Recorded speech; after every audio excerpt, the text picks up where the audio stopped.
మీ అభిమాని సార్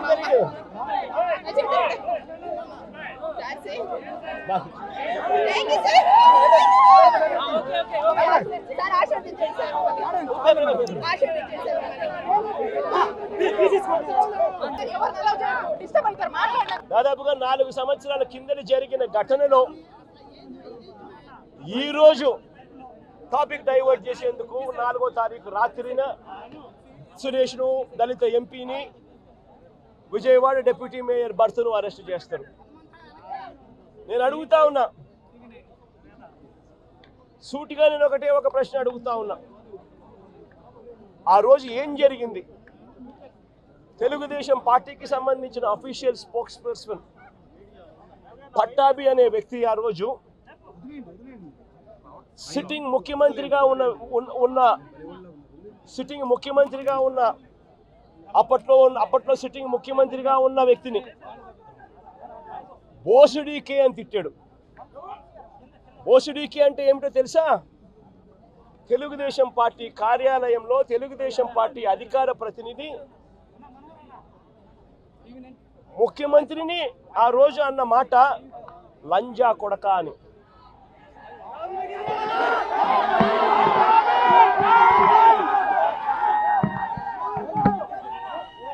నిజంగా ఆ మాదిరిగా ఒక వ్యక్తి తిడితే రాష్ట్ర వ్యాప్తంగా ఆ ముఖ్యమంత్రిని ప్రేమించే వాళ్ళు, వైఎస్ఆర్ కాంగ్రెస్ పార్టీని అభిమానించే వాళ్ళు, రాష్ట్ర వ్యాప్తంగా ఉన్న వాళ్ళందరికీ కూడా కడుపు మండదా? ఎవరైనా చెబితేనే వాళ్ళు వచ్చి చేస్తారా? కడుపు మండిన వాళ్ళు ఈ అన్యాయాన్ని చూడాలనుకునే వాళ్ళు, చూడకూడదు అని అనుకునే వాళ్ళు కొంతమంది తెలుగుదేశం పార్టీ ఆఫీస్ దగ్గరికి వెళ్ళి ధర్నా చేశారు. ధర్నా చేస్తే అటువైపు నుండి తెలుగుదేశం పార్టీ వాళ్ళు తప్పు చేసిందే కాక ధర్నా చేయడానికి వచ్చిన వాళ్ళ మీద దాడి చేయడానికి కూడా ప్రయత్నం చేశారు. ఆ దాడి జరిగిన పరిస్థితుల్లో, ఆ తోపులాటలో, ఆ తొక్కిసలాటలో తెలుగుదేశం పార్టీ ఆఫీస్ మీద కొద్దో గొప్ప రాళ్ళు పడిండొచ్చు. నేను అడుగుతా ఉన్నా, ఆ జరిగిన ఘటనను ముఖ్యమంత్రిగా నన్ను అన్నా కూడా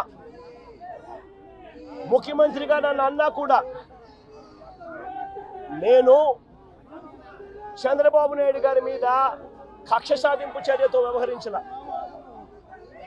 రాళ్ళు పడినాయి అని చెప్పి ఎప్పుడైతే తెలిసిందో వెంటనే అటువంటి ఆ ఘటనకు పోయిన వాళ్ళందరినీ కూడా ఎవరెవరు పోయారు అని చెప్పి ఆధారాలు చూసి, అక్కడ ఉన్న సీసీ కెమెరాలో, అక్కడ ఉన్న ఒక్కొక్క సెల్ ఫోన్ లొకేషన్స్, ఇవన్నీ ఆధారాల మేరకు చూసుకొని ఎవరెవరైతే పోయారో వాళ్ళందరినీ కూడా 41A ఇచ్చి వాళ్ళందరినీ కూడా అరెస్ట్ చూపించి కోర్టులో ప్రొడ్యూస్ చేయడం కూడా జరిగింది. ఎందుకంటే 7 ఏళ్ల లోపు ఉన్న కేసు ఇది. శిక్షా కాల పరిమితి 7 ఏళ్ల లోపు ఉన్న శిక్షా కాల పరిమితి ఉన్న కేసు ఇది.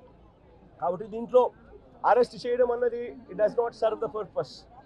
కాబట్టి 41A ఇచ్చి కోర్టుకు హాజరుపరచడం కూడా జరిగింది. మన ఇంత నిబద్ధతతో ఆ రోజు మేము అడుగులు వేసాం. ఇంత నిబద్ధతతో ఆ రోజు నిబద్ధతతో అడుగులు వేసి వాళ్ళందరినీ కూడా హాజరుపరిచి 41A కింద వాళ్ళందరికీ కూడా నోటీసులు ఇచ్చి వాళ్ళందరినీ కూడా కోర్టు ప్రొడ్యూస్ చేశారు. నేను అడుగుతా ఉన్నా, ఈరోజు సురేష్ కానీ లేకపోతే వీళ్ళు అరెస్ట్ చేసిన డిప్యూటీ మేయర్ హస్బెండ్ కానీ వీళ్ళల్లో ఏ ఒక్కరైనా కూడా ఆ రోజు కనీసం లొకేషన్లో ఉన్నారా? వీళ్ళ సెల్ ఫోన్లు ఎక్కడున్నాయో ట్యాగ్ చేస్తే తెలీదా? తెలుగుదేశం పార్టీ ఆఫీస్లో సీసీ కెమెరాలు ఉండవా? ఆ సీసీ కెమెరాల ఫుటేజ్ చూస్తే తెలీదా? మరి అలాంటప్పుడు వీళ్ళెవరూ లేనప్పుడు 4 ఏళ్ల తర్వాత జరిగిన ఘటనలో మీరు ఇష్టం వచ్చినట్టుగా ఇప్పుడు మళ్ళీ దాన్ని తవ్వి దాంట్లో ఫాల్స్ విట్నెస్లని జోడు చేసి దాంట్లో ఉన్న వాళ్ళందరినీ భయపడిచి ప్రలోభాలు పెట్టి వాళ్ళతో లేనిపోని పేర్లన్నీ రాయిచ్చేసి మీ ఇష్టం వచ్చినట్టుగా నువ్వు అరెస్టులు చేయడం మొదలు పెడతా ఉన్నావు. రాష్ట్ర వ్యాప్తంగా కూడా ఇదే జరుగుతూ ఉంది. ఈ ఒక్క కేసే కాదు, ఇదే మాదిరిగానే రాష్ట్ర వ్యాప్తంగా కూడా జరుగుతూ ఉన్నాయి. పోలీసులు ఏ స్థాయికి దిగజారిపోతా ఉన్నారు అని అంటే, అటువంటి పాత కేసులలో కావాలని వీళ్ళే తప్పుడు సాక్ష్యాలు క్రియేట్ చేస్తూ ఉన్నారు. విట్నెస్లను వీళ్ళే బెదిరించి, వీళ్ళే ప్రలోభ పెట్టి, వీళ్ళే తప్పుడు పేర్లు ఇరికిచ్చి, వీళ్ళే కేసుల్లోకి తీసుకొచ్చే కార్యక్రమం చేస్తూ ఉన్నారు. నేను అడుగుతా ఉన్నది ఒకటి, ఒక తప్పుడు సాంప్రదాయానికి మీరు నాంది పలుకుతా ఉన్నారు. ఇదే కనుక కొనసాగితే నేను చెప్తా ఉన్నా, మీ ప్రభుత్వం ఎల్లకాలం ఉండదు. మీ ప్రభుత్వం ఎల్లకాలం ఉండదు. ఒక తప్పుడు సాంప్రదాయానికి మీరు బీజం వేస్తా ఉన్నారు. ఇదే తప్పుడు సాంప్రదాయం ఒక సునామీ అవుతుంది. రేపొద్దున మీ నాయకులందరికీ కూడా ఇదే గతి పడుతుంది. ఇదే జైల్లోనే మీరంతా కూడా ఉంటారు. ఇది కూడా గమనించుకోండి అని చెప్తా ఉన్నా. ఒక తప్పుడు సాంప్రదాయానికి మీరు నాంది పలుకుతా ఉన్నారు. ఒక తప్పుడు పద్ధతికి మీరు నాంది పలుకుతా ఉన్నారు. మార్పు తెచ్చుకోకపోతే మాత్రం రెడ్ బుక్లు మీరు ఒక్కరే పెట్టుకుంటారని చెప్పి మీరు అనుకుంటున్నారేమో. రెడ్ బుక్ పెట్టుకోవడం అన్నది చాలా సులభమైన పని. రెడ్ బుక్ పెట్టుకోవడం అన్నది చాలా సులభమైన పని. లేదా మనం మీ విలేకరి కృష్ణకు చెప్పి, కృష్ణ నువ్వు ఒక రెడ్ బుక్ మెయింటైన్ చేయంటే కృష్ణ కూడా మెయింటైన్ చేస్తాడు ఒక రెడ్ బుక్. మీ పేరేం పేరన్నా? రవికి చెప్పి, రవి నువ్వు ఒక రెడ్ బుక్ మెయింటైన్ చేయ రవి అని అంటే రవి కూడా మెయింటైన్ చేస్తాడు. అదే పెద్ద ఘనకార్యం కాదు, గొప్ప పని కాదు. ఆ తర్వాత రెడ్ బుక్ లో పెట్టిన పేర్లన్నీ తీసుకొని వాళ్ళని ఇరికించడము, వాళ్ళ ఇళ్లను ధ్వంసం చేయడము, వాళ్ళ ఆస్తులను ధ్వంసం చేయడము, వాళ్ళ మీద దొంగ కేసులు పెట్టడము, ఇదే ఒక పరిపాలన కింద రాజ్యాధికారం చేయడం మొదలు పెడితే మాత్రం రాజ్యాధికారం ఎలా ఉంటుంది అని అంటే, ఇప్పుడు చంద్రబాబు నాయుడు గారి పాలన ఎలా ఉందో అలా ఉంటుంది. చంద్రబాబు నాయుడు గారి ప్రభుత్వం వచ్చి 3-4 నెలలు కూడా కాయిపోలా. ఈ 3-4 నెలల్లో చంద్రబాబు నాయుడు గారి పరిపాలన ఎంత దారుణంగా ఉంది అని అంటే నిజంగా నాకు ఆశ్చర్యం కలిగించే విషయాలు, ఆశ్చర్యం కలిగించే విషయాలు కనిపిస్తాయి. ఇదే పెద్ద మనిషి చంద్రబాబు నాయుడు గారు ఎంత రెడ్ బుక్ పాలనలో నిమగ్నమై ఉన్నాడు అని అంటే, పరిపాలన ఎంత గాలికి వదిలేశాడు అని అంటే, ఇదే పెద్ద మనిషి చంద్రబాబు నాయుడుకు తుఫాను వస్తూ ఉంది అని సంకేతం తెలుసు. బుధవారం నాడే తుఫాను, శుక్రవారం సాయంత్రం నుంచి తుఫాను రాబోతా ఉంది, భారీ స్థాయిలో వర్షాలు పడతాయి, అతి భారీ వర్షాలు కురుస్తాయి శుక్రవారం సాయంత్రం నుంచి అని తనకు అలర్ట్ వచ్చింది బుధవారం నాడే. చంద్రబాబు నాయుడు దగ్గర బుధవారము, గురువారము, శుక్రవారం మధ్యాహ్నం దాకా టైం ఉండేది. కానీ చంద్రబాబు నాయుడు గారు అనే వ్యక్తి ఎంతగా ఈ మనిషి రెడ్ బుక్ పాలన మీద ధ్యాస పెడతా ఉన్నాడో తప్ప ప్రజల మీద, ప్రజల అగసాట్ల మీద ధ్యాస పెట్టడం లేదన్న దానికి ఇదే నిదర్శనం. 2.5 రోజు టైం ఉన్నా కూడా, బుధవారము, గురువారము, శుక్రవారం మధ్యాహ్నం దాకా టైం ఉన్నా కూడా చంద్రబాబు నాయుడు గాలికి వదిలేసాడు ప్రజలను. తాను అదే రోజే, బుధవారం రోజే, అలర్ట్ వచ్చిన రోజే తాను రివ్యూ మీటింగ్ తీసుకుని ఉంటే డ్యాములన్నీ ఒకవైపున నిండి ఉన్నాయి అనే సంగతి తనకు తెలుసు. పై రాష్ట్రాల నుంచి, మహారాష్ట్ర నుంచి, కర్ణాటక నుంచి, తెలంగాణ నుంచి నీళ్లు వస్తున్నాయని సంగతి తెలుసు. మాన్సూన్ వల్ల అటు పై రాష్ట్రాల నుంచి వరదలు వస్తూ ఉన్నాయనే సంగతి తెలుసు. మన రాష్ట్రంలో కూడా తుఫాన్ రాబోతా ఉంది అనే సంగతి కూడా తెలుసు. మరి అలాంటప్పుడు చంద్రబాబు నాయుడు ఏం చేయాలి? బుధవారం రోజు రివ్యూ తీసుకొని రెవెన్యూ సెక్రటరీని, చీఫ్ సెక్రటరీని, ఇరిగేషన్ సెక్రటరీని, హోమ్ సెక్రటరీని వీళ్ళందరినీ కూడా పిలిచే కార్యక్రమం చేయాలి.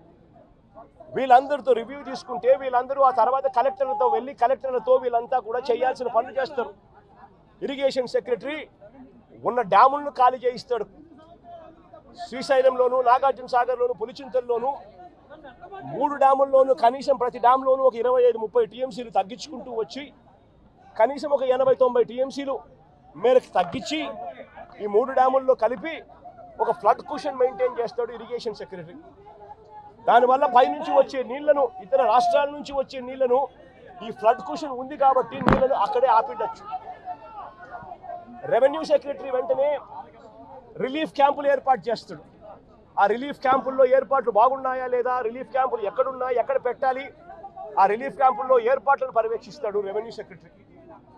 హోమ్ సెక్రటరీ లోతట్టు ప్రాంతంలో ఉన్న వాళ్ళందరికీ ఇన్ఫార్మ్ చేసి వాళ్ళందరినీ కూడా చెప్పి ఇలా తుఫాన్ రాబోతా ఉంది అని చెప్పి వాళ్ళందరినీ షిఫ్ట్ చేసే కార్యక్రమం హోమ్ సెక్రటరీ చేయిస్తాడు.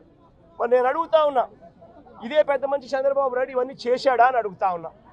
మరి ఇవన్నీ ఎందుకు చేయలేదు చంద్రబాబు అని అడుగుతా ఉన్నా. ఇవన్నీ చేయకపోవడం వల్ల ఫ్లడ్ కుషన్ ఏర్పాటు చేయకపోవడం వల్ల ఆ నీళ్లు పై నుంచి వచ్చే నీళ్లు కింద పులిచింతల కింద దిగువన వచ్చే నీళ్లు, ఈ రెండు నీళ్లు కలిసి ఒక ప్రళయంగా ఏర్పడి చివరికి బుడమేరును కూడా, కృష్ణానదికి పోవాల్సిన బుడమేరును కూడా తన ఇంటిని రక్షించుకునేందుకు బుడమేరులో కూడా అర్ధరాత్రి దాటిన తర్వాత ప్రజలకు నోటీస్ ఇవ్వకుండా, ప్రజలకు సమాచారం ఇవ్వకుండా బుడమేరులో గేట్లను కూడా ఎత్తేసి విజయవాడలోకి నీళ్లు పూర్తిగా పంపించడం జరిగింది. నేను అడుగుతా ఉన్నా, చంద్రబాబు నాయుడు చేసిన ఈ దుశ్చర్యకు, చంద్రబాబు నాయుడు చేసిన ఈ తప్పుడు పనికి ఏకంగా 60 మంది పైచిలుకు చనిపోయినారు. ఇంకా ఎక్కువ మంది చనిపోయి ఉండొచ్చు. రిపోర్ట్లు వస్తూ ఉన్నాయి. ఈ 60 మంది ఇంతకుముందు ఎప్పుడైనా తుఫాను వచ్చినప్పుడు 60 మంది చనిపోయిన ఘటన ఎప్పుడైనా మనం చూసామా? 60 మంది ఏకంగా పైన మనుషులు చనిపోతే ఇది చంద్రబాబు నాయుడు చేసిన తప్పిదం కాదా? చంద్రబాబు నాయుడు మీద కేసు చంద్రబాబు నాయుడు గారి మీద నెగ్లిజెన్స్ కేసు అనేది ఎందుకు నమోదు చేయకూడదు అని అడుగుతా ఉన్నా. చంద్రబాబు నాయుడు గారు అనే వ్యక్తి వల్ల 60 మంది చనిపోయిన తర్వాత ఆ వ్యక్తి రివ్యూ తీసుకోకపోవడం వల్ల, ఆ వ్యక్తి చెప్పాల్సిన ఆదేశాలు చెప్పకపోవడం వల్ల, ప్రజలకు ఇవ్వాల్సిన ఇన్ఫర్మేషన్ ఇవ్వకపోవడం వల్ల, ప్రజలను అలర్ట్ చేయాల్సిన కార్యక్రమం చేయకపోవడం వల్ల, పైన ఫ్లడ్ కుషన్ పెట్టకపోవడం వల్ల, రిలీఫ్ క్యాంపులు ఏర్పాటు చేయకపోవడం వల్ల ఏకంగా 60 మంది పైచిలుకు చనిపోయారు. కొన్ని లక్షల మంది ఈరోజు అగసాట్లు పడతా ఉన్నారు. ఇంతకన్నా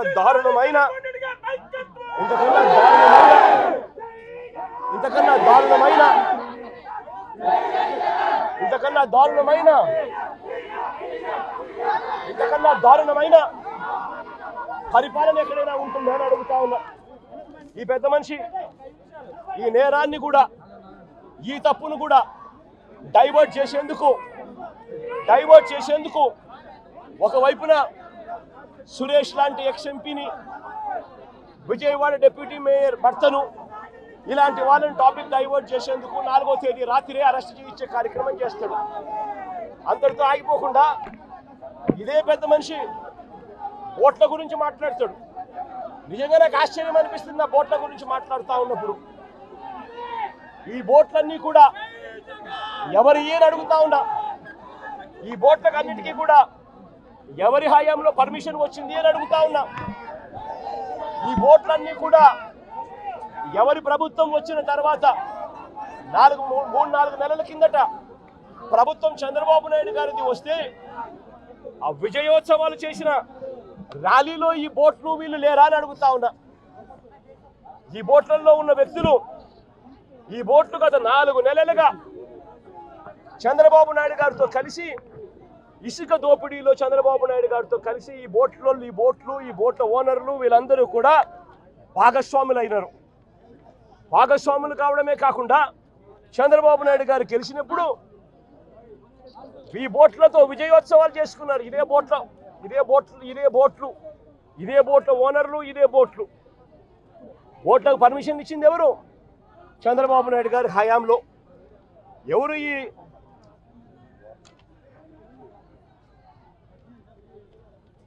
ఈ ఊషాద్రి అనే మనిషి ఎవరు? చంద్రబాబు నాయుడు గారితోనూ లోకేష్తోనూ ఇద్దరితోనూ కలిసి దిగిన ఫోటోలు కనిపిస్తూ ఉన్నాయి.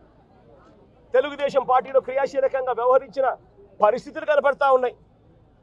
రామ్మోహన్ అనే మనిషి ఎవరు? ఆయన టీడీపీ ఎన్ఆర్ఐ నేత జయరాం అనే వ్యక్తి సోదరుడి కుమారుడి కాదా అని అడుగుతా ఉన్నా. టీడీపీ హయాంలోనే ఈ బోట్లకు అనుమతులన్నీ ఇచ్చారు. వీరు గెలిచాక విజయోత్సవ ర్యాలీలో కూడా వీళ్ళు పార్టిసిపేట్ చేశారు. తెలుగుదేశం పార్టీకి చెందిన ఆలూరు చిన్న అనే వ్యక్తి ఎవరు? ఈ వ్యక్తి ఎవరు? తెలుగుదేశం పార్టీకి ఉన్న సంబంధాలు ఏమిటి? ఇంతమంది బోట్ ఓనర్లు, బోట్లు అన్నీ కూడా తెలుగుదేశం పార్టీ వారికి వారియే కల్పిస్తూ ఉంటే ఈ బోట్లు వరద కారణంగా ఈ బోట్లన్నీ కూడా ప్రకాశం బ్యారేజ్కు కొట్టుకొని వస్తే ఆ కొట్టుకొని వచ్చిన దాన్ని రాజకీయం చేయాలని వాస్తవాలను వక్రీకరించి ఆయన 60 మందిని నిర్దాక్షిణ్యంగా చంపేసి ఇన్ని లక్షల మందిని తాను ఇబ్బంది పాలు పెట్టాడు అన్న మాటను మర్చిపోయేట్టుగా చేయాలని, డైవర్ట్ చేయాలి అని తాను వక్ర భాష్యం చూపిస్తూ వేలు ప్రతిపక్షం వైపు ఎత్తి చూపిస్తారు. నేను అడుగుతా ఉన్న చంద్రబాబును, అయ్యా దాదాపుగా మీ ప్రభుత్వం వచ్చి 3-4 నెలలు అవుతా ఉందయ్యా. 3-4 నెలల నుంచి మీ ప్రభుత్వం ఉంది. 3-4 నెలల నుంచి ఉన్న మీ ప్రభుత్వంలో ఏదైనా జరిగితే ఓనర్షిప్ తీసుకోవాల్సింది మీరు, ప్రజలకు క్షమాపణ చెప్పాల్సింది మీరు, ప్రజలకు తోడుగా నిలబడాల్సింది మీరు. అలాంటిది మీరు వక్రభాష్యం చూపిస్తూ నేరాన్ని ఇంకొకరి మీద నెట్టి చూపించాలి అని చెప్పి మీ దుర్మార్గపు బుద్ధి నిజంగా ఎంతటి దారుణంగా ఉంది అని చెప్పడానికి ఇది కూడా ఒక నిదర్శనం. నిజంగా ఇదే పెద్ద మనిషి చంద్రబాబు నాయుడు గారు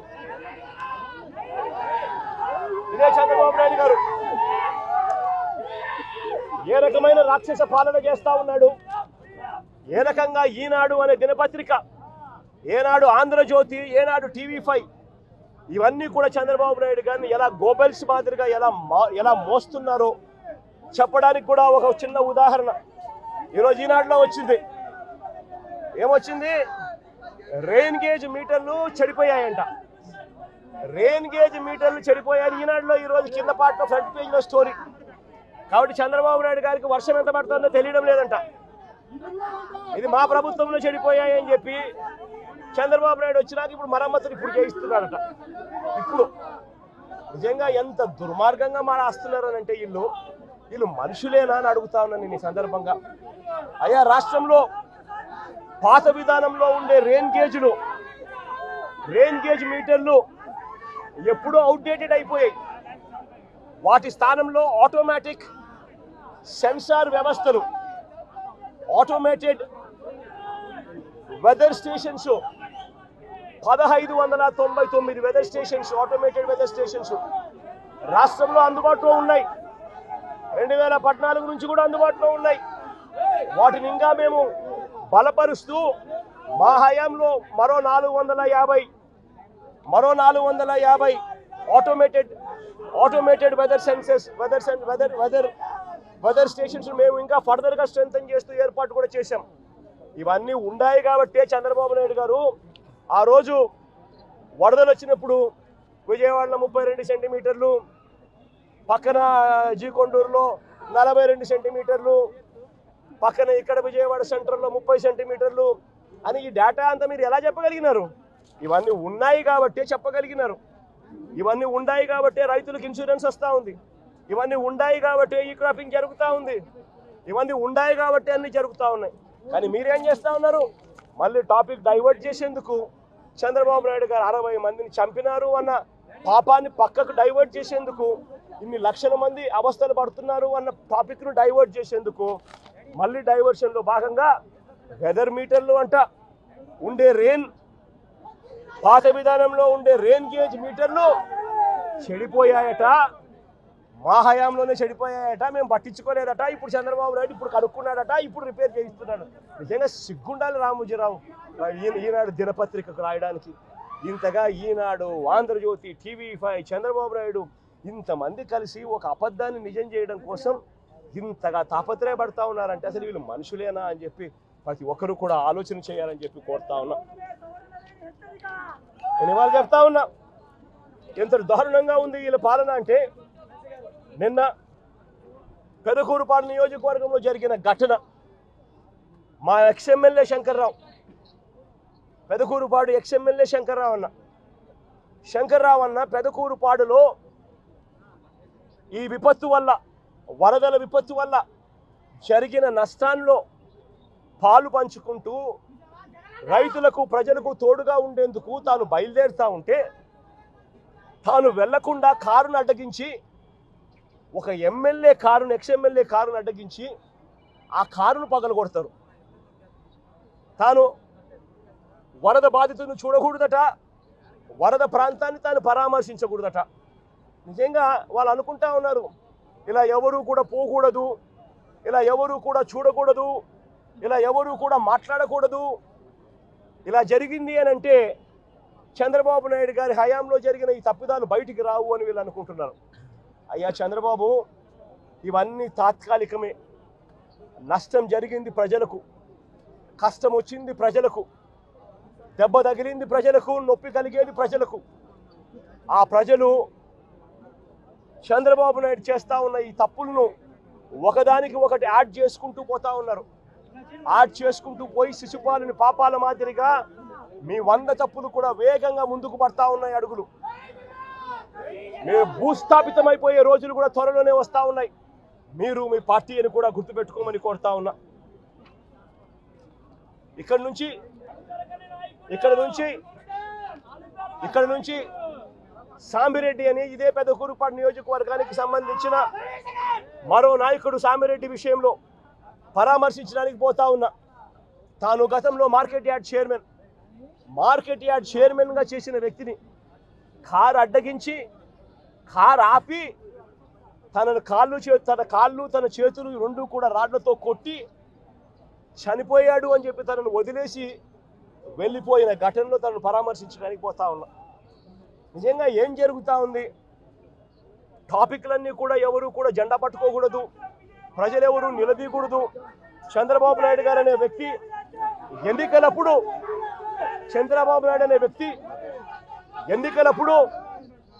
ఎన్నికలప్పుడు సూపర్ 6 అంటూ, సూపర్ 7 అంటూ ఎన్నికలప్పుడు చంద్రబాబు నాయుడు గారు తప్పుడు అబద్ధాలు చెప్పాడు. ఆ అబద్ధాలన్నీ ఇవాళ మోసమయ్యాయి. మోసంలో నుంచి ప్రజలు ఈరోజు ఆ మోసం నుంచి ప్రజలు కోపంతో ఈరోజు బయటికి రోడ్ల మీదకి రాకూడదు అని వైఎస్ఆర్సీపీ శ్రేణులు రోడ్ల మీదకి ప్రజలకు మద్దతు తెలుపుతూ రాకూడదు అని ఈ మాదిరిగా ఒక దుర్మార్గపు అగాత్యాల పాలన చేస్తూ ఉన్నారు. ఇదే చంద్రబాబు నాయుడు గారిని దాదాపుగా 3.5 నెలలు దాటుతా ఉంది. ఏమైనా మీ సూపర్ 6లను అడుగుతా ఉన్నా, ఏమైనా మీ సూపర్ 7లను అడుగుతా ఉన్నాను. ఇదే పెద్ద మనిషి చంద్రబాబు నాయుడు గారు, ఇదే జగన్ ముఖ్యమంత్రిగా ఉండింటే, వైఎస్ఆర్సీపీ ప్రభుత్వం ఈ పాటికే ఉండింటే రైతులందరికీ కూడా ఈ పాటికి రైతు భరోసా సొమ్ముబడి ఉండేది, రైతులందరికీ కూడా ఉచితంగా ఇన్సూరెన్స్ అందుండేది.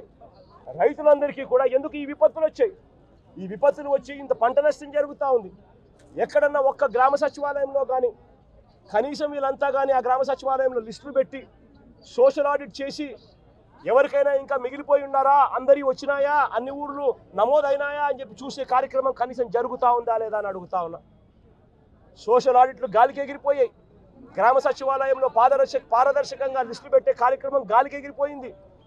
రాని వాళ్ళు ఎవరైనా కూడా నమోదు చేసుకోండి అని అడిగే ప్రక్రియ గాలికి ఎగిరిపోయింది. ఈరోజు గవర్నెన్స్లో రైతులకు పెట్టుబడి సహాయం లేదు, రైతులకు ఉచిత ఇన్సూరెన్స్ లేదు, రైతులకు ఈ క్రాప్ లేదు. ఇలాంటి కెలామిటీ వస్తే, ఇలాంటి విపత్తు వస్తే కనీసం రైతులను పారదర్శకంగా ఆదుకునే కార్యక్రమం కూడా లేదు. ఈరోజు నిజంగా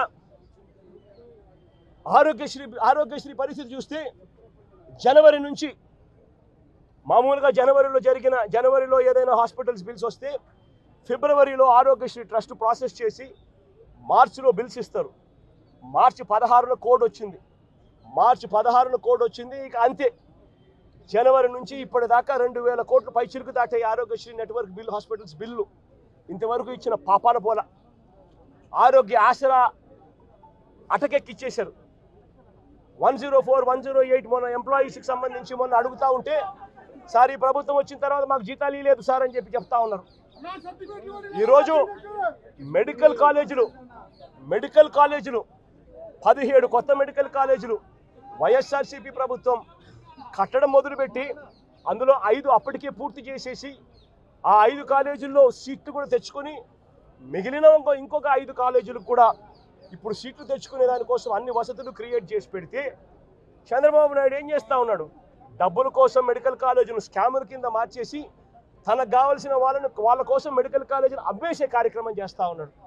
0 వేకెన్సీ పాలసీ తీసుకొచ్చి ప్రతి మెడికల్ కాలేజీలోనూ ప్రతి గవర్నమెంట్ హాస్పిటల్లోనూ ఉండాల్సిన డాక్టర్లు ఉండేట్టుగా, ఉండాల్సిన నర్సులు ఉండేట్టుగా జీరో వేకెన్సీ పాలసీ మేము తీసుకొని వస్తే ఈరోజు మళ్ళీ హాస్పిటళ్లలో మందుల కొరత, హాస్పిటళ్లలో నాడు నేడు ఆగిపోయింది, హాస్పిటళ్లలో డాక్టర్ల కొరత, హాస్పిటళ్లలో నర్సుల కొరత, ఆరోగ్యశ్రీ బిల్లులు ఇచ్చే కార్యక్రమం లేదు. ఈరోజు పిల్లలకు సంబంధించి జనవరి నుంచి ఫిబ్రవరి మార్చికి సంబంధించిన క్వార్టర్కు సంబంధించిన విద్యా దీవెన సొమ్ము మామూలుగా మేలో ఇవ్వాలి. తన ప్రభుత్వం వచ్చింది జూన్లో వెంటనే అది ఇచ్చేయాలి. ఇంతకుముందు కోడ్ అనుకుంటే కోడ్ తర్వాత వచ్చిన తర్వాత ఇవ్వాలి. ఈరోజు జనవరి ఫిబ్రవరి మార్చికు సంబంధించిన క్వార్టర్ పెండింగ్, ఏప్రిల్ మే జూన్కు సంబంధించిన quarter pending, July August September కూడా క్వార్టర్కు సంబంధించి 3 క్వార్టర్లకు సంబంధించిన విద్యా దీవెన సొమ్ము పెండింగ్. అదే వైఎస్ఆర్సీపీ ప్రభుత్వం ఉన్నప్పుడు, మా ప్రభుత్వం ఉన్నప్పుడు ప్రతి 3 నెలలకు ఒకసారి, 3 నెలలు అయిపోయిన వెంటనే విద్యా దీవెన సొమ్ము ప్రతి అమ్మ ఖాతాలోను, ఆ పిల్లాడి ఖాతాలోను, ఆ పాప ఖాతాల్లోనూ, ఇద్దరి జాయింట్ అకౌంట్లలో నేరుగా పడిపోయింది.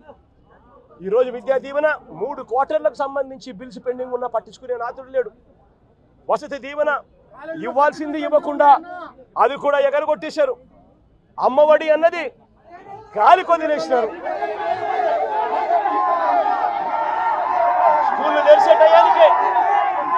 స్కూళ్ళు తెరిసే టయానికే ప్రతి తల్లి కూడా తమ పిల్లలు సంతోషంగా బడులకు పంపించేట్టుగా అమ్మఒడి అనే సొమ్ముతో తల్లి ఖాతాల్లోకి నేరుగా పడిపోయే పరిస్థితి గతంలో వైఎస్ఆర్సీపీ ప్రభుత్వం. అమ్మఒడి గాలికి ఎదిలేశారు.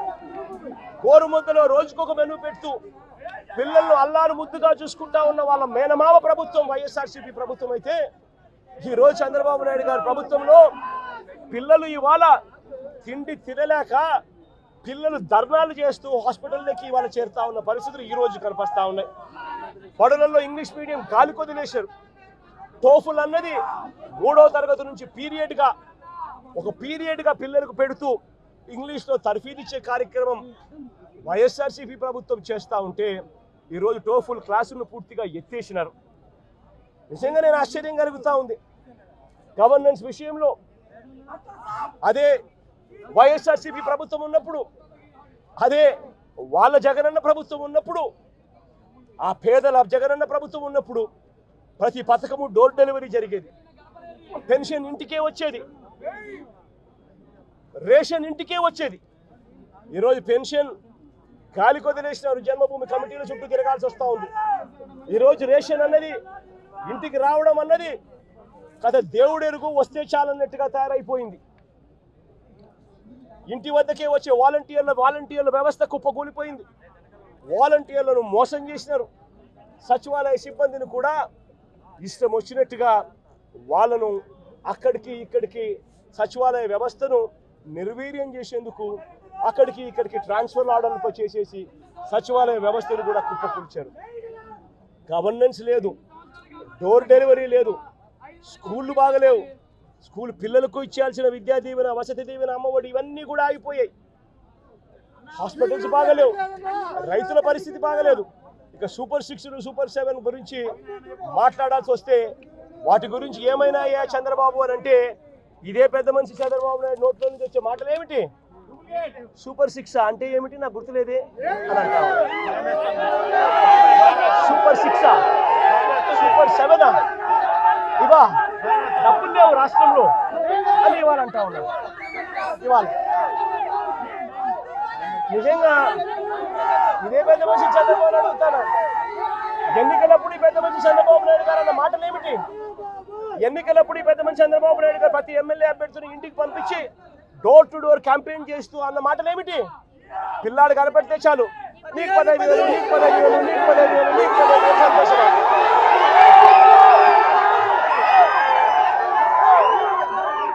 ఇంట్లో నుంచి ఆ పిల్లల అమ్మ బయటకు వచ్చింది అంటే, ఆ అమ్మతో పాటు వారి చిన్నమ్మనో వారి పెద్దమ్మనో బయటకు వచ్చిందనంటే నీకు 18,000, నీకు 18,000, నీకు 18,000 సంతోషమా? అనేవాడు.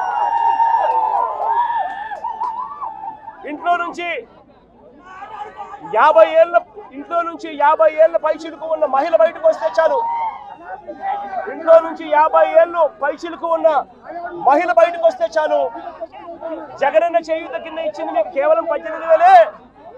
చంద్రన్న వస్తున్నాడు, మీకు సంవత్సరానికి 48,000 ఇస్తాడు. మీకు సంతోషమా? ఇదే చేద్దాం చంద్రబాబు నాయుడు.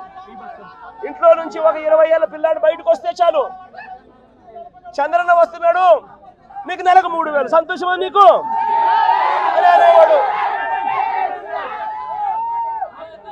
ఇంట్లో నుంచి కండువా వేసుకొని రైతు బయటకు వస్తే మీకు 20,000. సంతోషమా?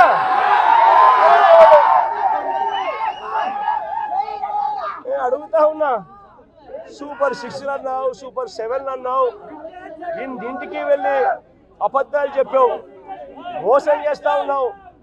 మోసంలో నుంచి కోపం పుడతా ఉంది. ఆ కోపంలో ప్రజలు రోడ్డెక్కకూడదు అని చెప్పి, ప్రజల తరపున ఎవరు ఉండకూడదు అని చెప్పి ఎంతటి దుర్మార్గంగా కేసులు పెడతా ఉన్నారు, ఎంతటి దుర్మార్గంగా పోలీసు వ్యవస్థను మీరు వాడుకుంటా ఉన్నారు. ఇవన్నీ గమనించమని చెప్పి ప్రజలను కోరుతా ఉన్నా. చంద్రబాబు నాయుడు గారికి ఇప్పటికైనా గట్టిగా చెప్తా ఉన్నా, అయ్యా చంద్రబాబు నాయుడు గారు, చేసిన తప్పులు ఒప్పుకోండి, ప్రజలను క్షమాపణ అడగండి, అడిగి ప్రజలకు చేతనైన మంచి చేసే కార్యక్రమం చేయమని అడుగుతా ఉన్నా. ఇలా చేయకపోతే మీ పుట్టగతులు ఉండవు. వేగంగా మీ పాపాలన్నీ పండుతా ఉన్నాయి. శిశుపాలను పాపాల మాదిరిగా మీ పాపాలు చాలా వేగంగా పండుతా ఉన్నాయి. మీ ప్రభుత్వం నెక్స్ట్ ఎలక్షన్లలో సింగిల్ డిజిట్లు కూడా రాని పరిస్థితిలోకి మీ ప్రభుత్వం పోతుంది అన్నది కూడా ఇదే సందర్భంగా తెలియజేస్తా ఉన్నాను.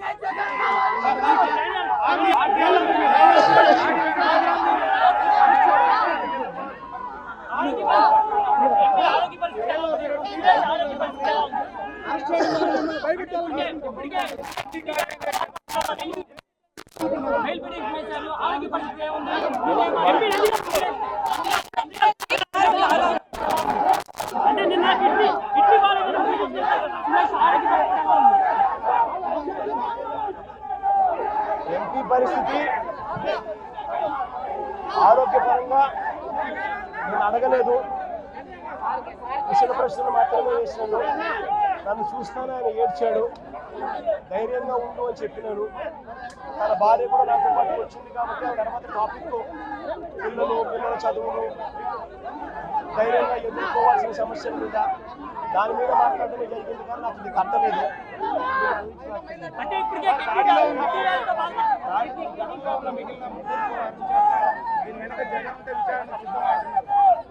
వాళ్ళు ఏమైనా చేసుకోవచ్చు, రాక్షస పాలన జరుగుతూ ఉంది. వాళ్ళు ఏం చేసినా పైన దేవుడు ఉన్నాడు, దేవుడే మొట్టికాయ వేస్తాడు.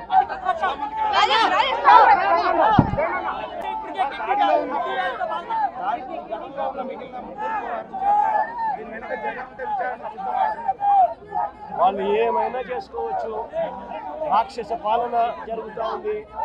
వాళ్ళు ఏం చేసినా పైన దేవుడు ఉన్నాడు, దేవుడే మొట్టికాయ వేస్తాడు.